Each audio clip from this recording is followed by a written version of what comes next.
Hello, मैं सविता सिंह।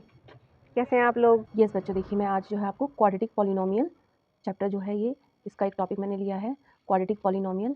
मैं specially यहाँ पे इस वीडियो में आपको इसके ग्राफ के बारे में बताऊंगी कि क्वाड्रेटिक पॉलिनोमियल का जो ग्राफ है वो कैसे आप ड्रॉ करेंगे।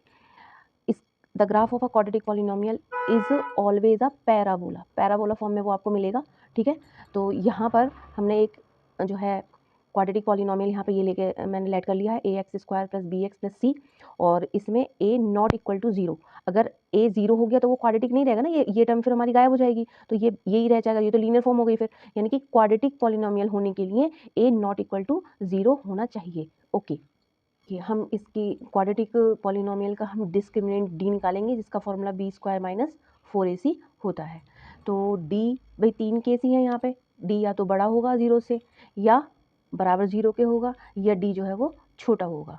ठीक है, अब अगर पहला केस मैं उठाती हूँ यहाँ से कि d हमारा बड़ा है 0 से, ठीक है, तो यहाँ पर हमारे जो ग्राफ है क्वाड्रेटिक पॉलिनोमियल का वो होगा तो पैराबोला फॉर्म में ही, लेकिन वो देखिए किस तरीके से होगा। तो ये मैंने यहाँ पे ये ग्राफ पेपर पे यहाँ पे ड्रॉ कर रखे हैं, ये देखिए इस तरीके से, ये इस तरीके से बनेगा आपका कि अगर डी हमारा जो है बड़ा है, दो अलग अलग दो पॉइंटों पर एक्स एक्सिस को वो कट करेगा।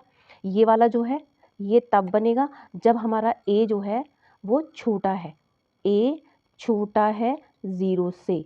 ठीक है, और ये वाला ग्राफ हमारा तब बनेगा जब a जो है बड़ा है 0 से, ऊपर को खुला हुआ, ये नीचे को खुला हुआ बनेगा जब a हमारा छोटा है। यस, केस सेकंड देखिए, जब d हमारे पास इक्वल 0 होगा तो हम सबको पता ही है कि हमारा जो ग्राफ है वो एक ही पॉइंट पर एक्स एक्सिस को काटेगा, और जब हमारा a बड़ा है, इसमें a बड़ा है 0 से, तो जो है हमारा ये ग्राफ ऊपर को ओपन रहेगा, मतलब पैराबोला ऊपर की तरफ खुला हुआ रहेगा।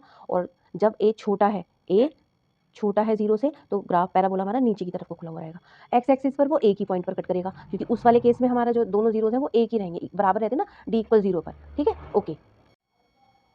यस बच्चों, केस थर्ड में देखिए, जब हमारा d छोटा होता है 0 से, मतलब कुछ नेगेटिव वैल्यू आएगी, तो यहाँ पर हमारा जो ग्राफ है वो देखिए इस तरीके से कि कहीं भी एक्स एक्सिस को वो कहीं कट नहीं कर रहा है। लेकिन इस केस में भी यहाँ पर a जो होगा वो बड़ा ही होगा हमारा 0 से।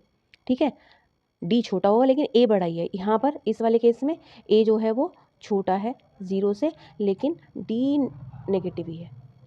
यस, तो आई होप कि आपको ये तीनों केस समझ में आ गए होंगे, और बहुत ध्यान से देखिएगा, एमसीक्यूज में इसके क्वेश्चन आ जाते हैं। ठीक है, यस, बेस्ट ऑफ लक।